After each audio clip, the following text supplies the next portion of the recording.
one of the other things I've learned as a social scientist, and I've been warned about this by, I would say, great social scientists, that you want to be very careful about doing large-scale experimentation with large-scale systems, because the probability that if you implement a scheme in a large-scale social system, that scheme will have the result you intended is negligible. What will happen will be something that you don't intend, and even worse, something that works at counter purposes to your original intent. And so, and that makes sense, because if you have a very, very complex system and you perturb it, the probability that you can predict the consequence of the perturbation is extraordinarily low, obviously. If a system works, though, you think you understand it because it works. And so you think it's simpler than it actually is. And so then you think that your model of it is correct. And then you think that your manipulation of the model, which produces the outcome you model, will be the outcome that's actually produced in the world. And that doesn't work at all. I thought about that an awful lot, thinking about how to remediate social systems, because obviously they need careful attention and adjustment. And it struck me that the proper strategy for implementing social change is to stay within your domain of competence. And that requires humility, which is a virtue that is never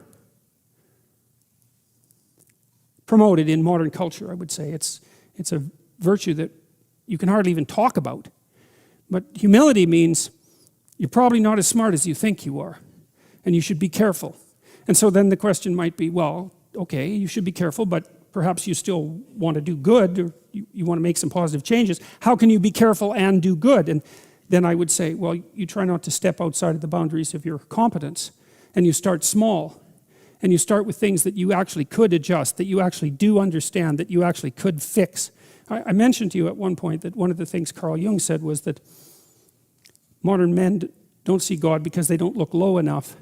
It's a very interesting phrase. And one of the things that I've been promoting, I suppose, online is the idea that you should restrict your attempts to fix things to what's at hand. So there's probably things about you that you could fix, right? Things that you know that aren't right. Not anyone else's opinion, your own opinion, that aren't right. You can fix them. Maybe there's some things that you could adjust in your family, although that gets hard. You have to have your act together a lot before you can start to adjust your family, because things can kick back on you really hard. And you think, well, it's hard to put yourself together. It's really hard to put your family together. Why the hell do you think you can put the world together? Right? Because obviously the world is more complicated than you and your family. And so if you're stymied in your attempts even to set your own house in order, which of course you are, then you would think that what that would do would be to make you very, very leery about announcing your broad-scale plans for social revolution. Well, it's a peculiar thing, because that isn't how it works, because people are much more likely to announce their plans for broad-scale social revolution than they are to try to set themselves straight or to set their family straight. And I think the reason for that is that as soon as they try to set themselves straight or their families, the system immediately kicks back at them. Right, instantly. Whereas if they announce their plans for large-scale social revolution, the lag between the announcement and the kickback is so long that they don't recognize that there's any error there. And so, you can get away with being wrong if nothing falls on you for a while. And so, and it's also an incitement to hubris, because you can announce your plans for large-scale social revolution and stand back and you don't get hit by lightning, and you think, well, I might be right, even though you're not. You're seriously not right. I might be right, and then you think, well, how wonderful is that, especially if you could do it without any real effort. And I really do think, fundamentally, I believe that that's what universities teach students now. That's what they teach them to do. I really believe that. And I think it's absolutely appalling.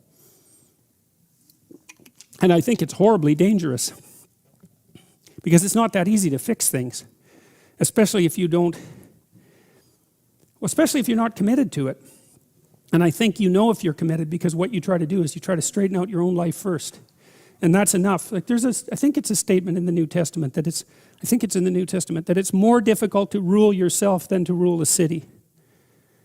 And that's not a metaphor. It's like all of you who've made announcements to yourself about changing your diet and going to the gym every January know perfectly well how difficult it is to regulate your own impulses and to bring yourself under the control of some, what would you say, well-structured and ethical, attentive structure of values. It's extraordinarily difficult, and so people don't do it, and instead they wander off, and I think they create towers of Babel. And the story indicates, well, those things collapse under their own weight, and everyone goes their own direction. I think I see that happening with the LGBT community. I think, because one of the things I've noticed, it's very interesting because the community is some sense, it's not a community, but that's a technical error, but it's composed of outsiders, let's say. And what you notice across the decades is that the acronym list keeps growing. And I think that's because there's an infinite number of ways to be an outsider. And so once you open the door to the construction of a group that's characterized by failing to fit into the group, then you immediately create a category that's infinitely expandable. And so I don't know how long the acronym list is now. It depends on which acronym list you consult. But I've seen lists of 10 or more acronyms. And one of the things that's happening is that the community is starting to fragment in its interior, because there is no unity. Once you put a sufficient plurality under the sheltering structure of a single umbrella, say, the disunity starts to appear within. And I think that's also it's a manifestation of the same issue that this particular story is dealing with.